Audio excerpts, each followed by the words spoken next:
بسم اللہ الرحمن الرحیم۔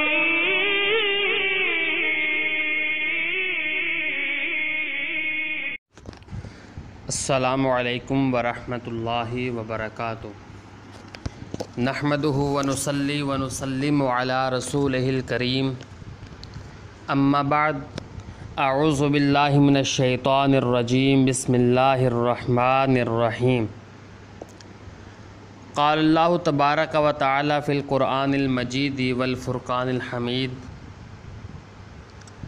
وَلِلَّهِ الْعِزَّةُ وَلِرَسُولِهِ وَلِلْمُؤْمِنِينَ۔ حضرات، انسان جس جگہ پر زندگی گزار رہا ہے، یہ ساری زمین کا مالک اللہ رب العالمین ہے، اور اس زمین پر جس کی حکومت چل رہی ہے وہ بھی اللہ کا الحاکمین کی ذات ہے۔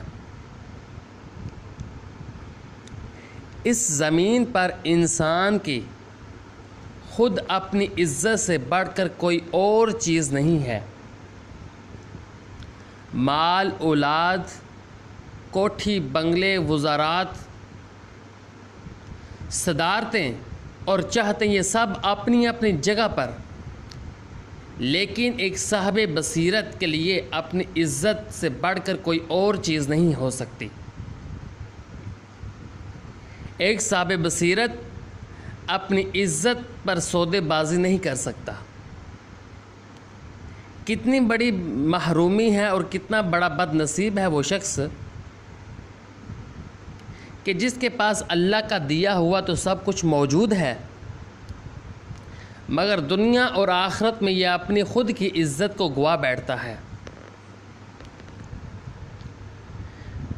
تو آئیے ذرا غور کرتے ہیں کہ وہ کون سی وجوہات ہیں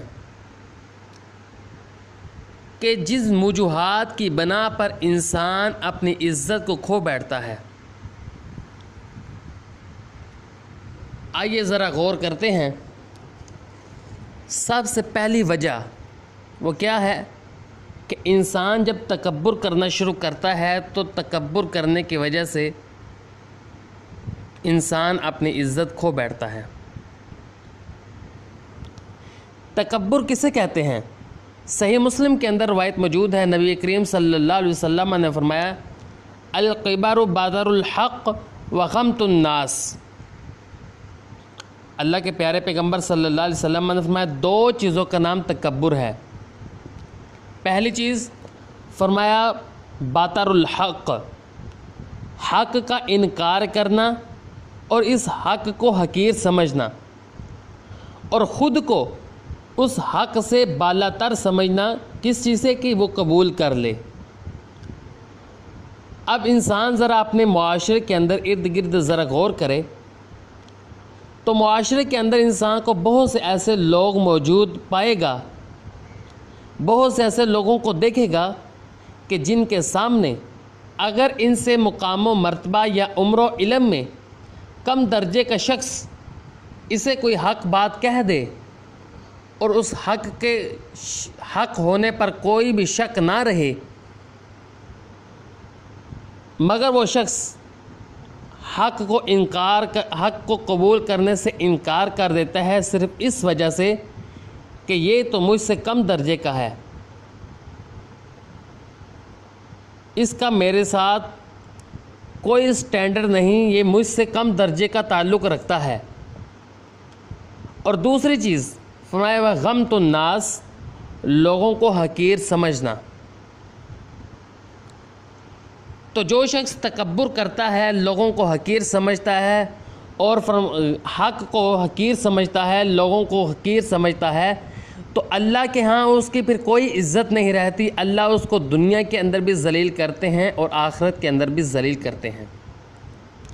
دنیا کے اندر یہ شخص جو لوگوں کو حقیر سمجھتا ہے، یہ خود بھی لوگوں کے ہاں حقیر جانا جاتا ہے،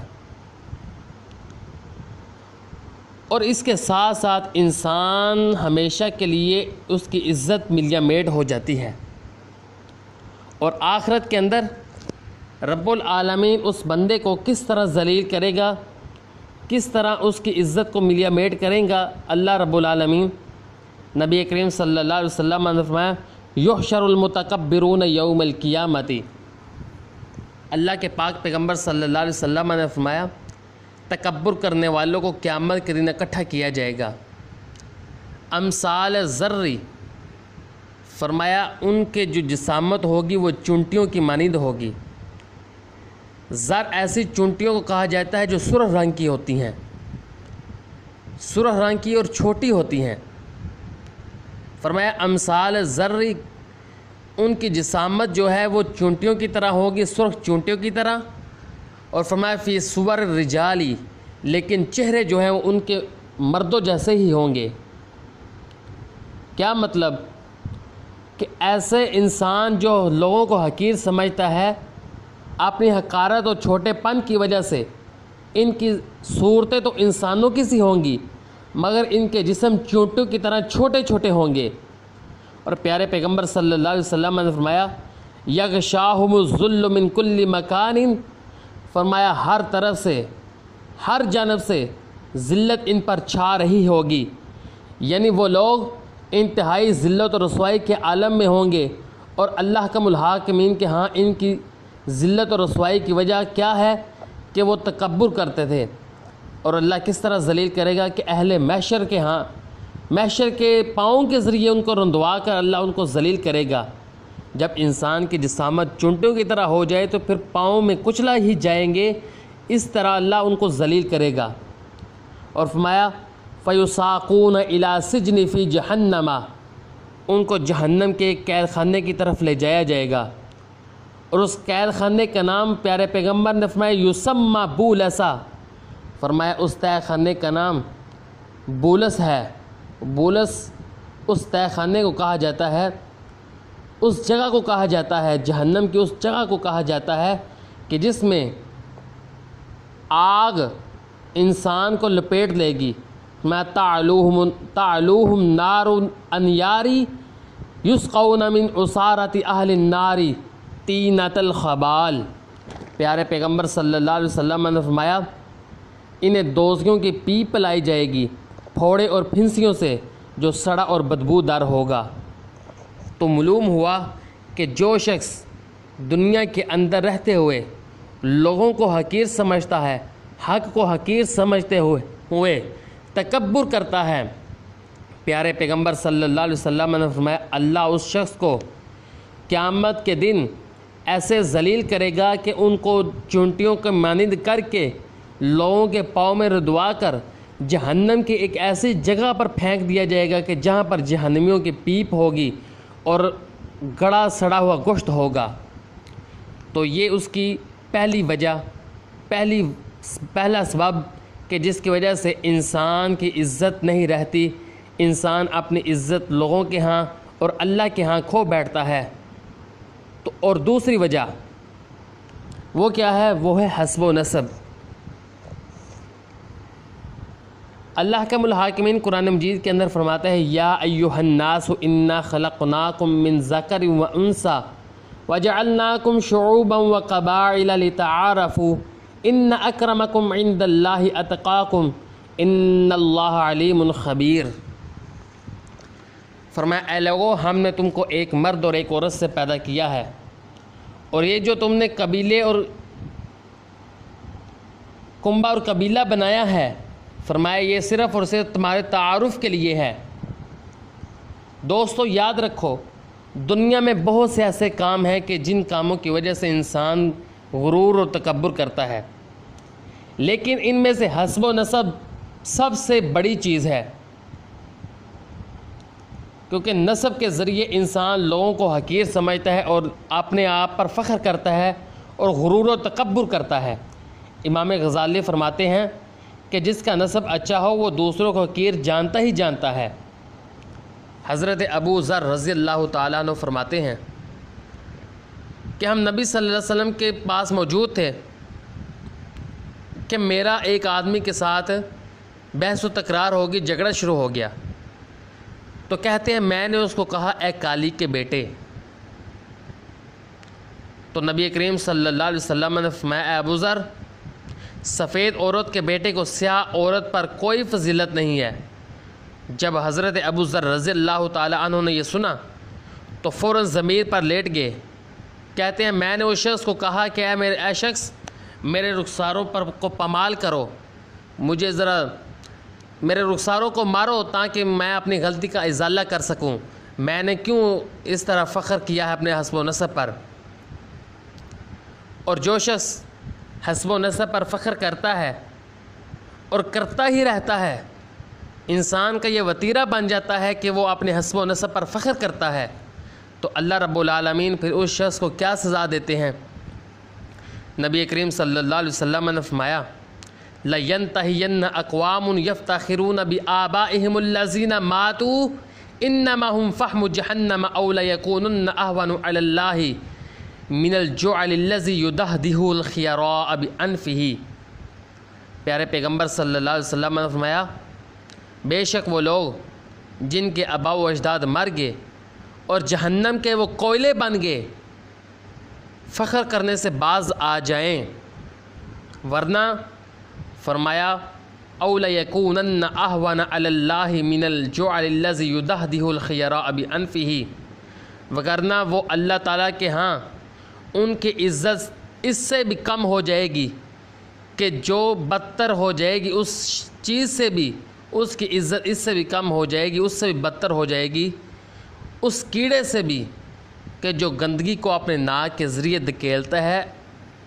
فرمایا اس کیڑے سے بھی انسان کی عزت کم ہو جائے گی، اس سے بھی برتر ہو جائے گی۔ تو معلوم ہوا کہ جو شخص حسب و نسب پر فخر کرتا ہے اس کی عزت ایک گندے کیڑے سے بھی کم ہو جاتی ہے۔ اور تیسری وجہ وہ کیا ہے؟ وہ ہے نفاق، کہ جس شخص کے دل کے اندر منافقت آ جائے اس کی بھی عزت لوگوں کے ہاں کوئی نہیں رہتی۔ اور اس بات میں بھی کوئی شک نہیں کہ نفاق ایک ہلاکت خیز بیماری ہے، اور ان سب امراض میں سے ایک ہے جو انسان کو تباہ و برباد کر دیتی ہے۔ اور جس دل کے اندر آ جائے اس آدمی کو اس بات کا احساس تک نہیں رہتا کہ کب اس کے دل میں یہ پرورش کر گئی، کب اس کے دل میں چلی گئی، اور اس کو اس بات کا احساس تک نہیں ہوتا۔ حضرت حسن بصری فرمایا کرتے تھے کہ منافق کی طرف سے، نفاق والے کی طرف سے منافق ہی مطمئن رہتا ہے، لیکن چکنا اور ہوشیار رہنا یہ ایک مومن کی صفت ہے۔ منافق سے صرف منافق ہی خوش رہتا ہے، مومن کبھی بھی اس سے خوش نہیں رہ سکتا، بلکہ مومن کی صفت یہ ہے کہ وہ منافق سے ہمیشہ ہوشیار رہتا ہے۔ اور جو شخص منافقت اختیار کرتا ہے، جو شخص اپنے دل کے اندر نفاق رکھتا ہے، اس کی بھی اللہ کے ہاں کوئی عزت نہیں رہتی۔ اللہ رب العالمین قرآن مجید کے اندر فرماتے ہیں یقولون لئن رجعنا الى المدینة لیخرجن الأعز منها الأذل وللہ العزة ولرسولہ وللمؤمنین ولكن المنافقین لا يعلمون۔ اللہ کا الحاکمین فرماتے ہیں وہ کہیں گے کہ جب ہم لوٹ جائیں تو عزت والا وہاں سے ذلت والے کو نکال دے گا۔ فرمایا کہہ دیجئے وَلِلَّهِ الْعِزَّةُ وَلِرَسُولِهِ وَلِلْمُؤْمِنِينَ، کہ عزت صرف اور صرف اللہ کے لیے ہے، اس کے رسول کے لیے ہے اور مومنین کے لیے ہے۔ تو معلوم ہوا کہ جس کے دل کے اندر نفاق ہے، جو منافق ہے، اس منافق کی فرمایا کوئی عزت نہیں ہے۔ اور فرمایا وَلَكِنَّ الْمُنَافِقِينَ لَا يَعْلَمُونَ، لیکن جو منافق لوگ ہیں وہ اس بات کو بالکل نہیں جانتے۔ اور چوتھی وجہ کہ جس وجہ سے اللہ انسان کی عزت کو ختم کر دیتے ہیں، لوگوں کے ہاں بھی اس کی کوئی عزت نہیں رہتی، وہ کیا ہے؟ چوتھی وجہ فرمایا دنیا میں مگر رہنے والا، اس کی بھی معاشرے کے اندر اور اللہ کے ہاں اس کی کوئی عزت نہیں رہتی۔ اللہ رب العالمین فرماتے ہیں فَذَرْهُمْ يَخُوضُوا وَيَلْعَبُوا حَتَّى يُلَاقُوا يَوْمَهُمُ الَّذِي يُوعَدُونَ يَوْمَ يَخْرُجُونَ مِنَ الْأَجْدَاثِ سِرَاعًا كَأَنَّهُمْ إِلَى نُصُبٍ يُوفِضُونَ خاشعۃ ابصارہم ترہقہم ذلہ ذالک الیوم الذی کانوا یوعدون۔ فرمایا آپ انہیں ایسے ہی لڑتا اور جھگڑتا چھوڑ دیں یہاں تک کہ آپ ان سے جا ملیں کہ جس کا ان سے اس دن کا وعدہ کیا گیا ہے۔ یوم یخرجون من الاجداث سراعا، فرمایا جس دن وہ جلدی کے ساتھ اپنی قبروں سے اٹھیں گے، کأنہم الی نصب یوفزون، گویا کہ وہ کسی جگہ کی طرف تیز تیز دوڑ رہے ہیں۔ فرمایا خاشعۃ ابصارہم، ان کی نظریں جھکی ہوئی ہوں گی، ترہقہم ذلہ، فرمایا دنیا کے اندر مگن اس قدر رہے اور اس وجہ سے اللہ آج ان کے اوپر ذلت کو چھا رہا ہے۔ فرمایا خاشعۃ ابصارہم ترہقہم ذلہ، آنکھیں جھکی ہوئی ہوں گی اور ان پر ذلت چھائی ہوئی ہوگی۔ ذالک الیوم الذی کانوا یوعدون، فرمایا یہ وہ لوگ ہیں کہ جن سے اس دن کا وعدہ کیا گیا تھا۔ تو معلوم ہوا کہ جو شخص اپنا دل مسجد میں نہیں، نماز کے ساتھ نہیں، آخرت کے ساتھ نہیں، بلکہ دنیا کے ساتھ لگا لیتا ہے اور اسی میں مگن ہو کر رہ جاتا ہے، نہ اس کو نماز کا پتہ ہے، نہ روزے کا پتہ لگتا ہے، نہ زکوٰۃ دیتا ہے، نہ حج کرتا ہے، بس دنیا ہی دنیا کے اندر مصروف ہو جاتا ہے، تو ایسے شخص کے بارے میں اللہ فرماتے ہیں کہ ایسے شخص کی بھی کوئی عزت نہیں رہتی، اس پر بھی ذلت چھا جائے گی۔ پانچواں سبب، پانچویں وجہ وہ کیا ہے کہ نماز نہ پڑھنا۔ جو شخص نماز ادا نہیں کرتا اللہ کے ہاں اس کی بھی کوئی عزت نہیں رہتی۔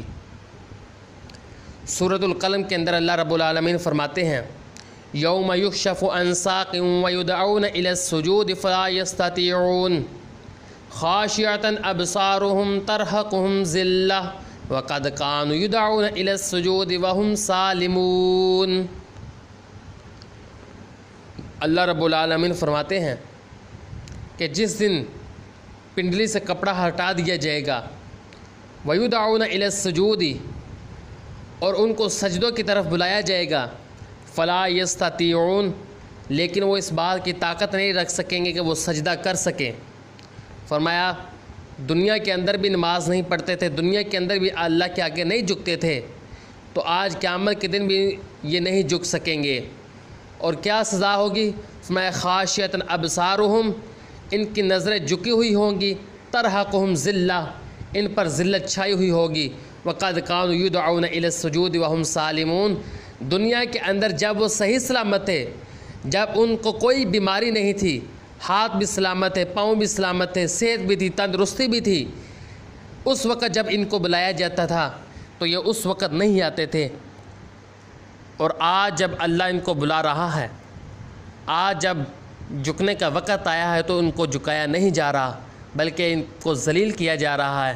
تو یہ ہیں وہ 5 اسباب، 5 وجوہات کہ جن وجوہات کی بنا پر اللہ رب العالمین ایسے بندے کو ذلیل کر دیتے ہیں۔ اللہ سے دعا ہے کہ اللہ ایسے کام کرنے کی توفیق عطا فرمائے کہ جن کاموں کی وجہ سے اللہ کے ہاں اور لوگوں کے ہاں عزت رہتی ہے۔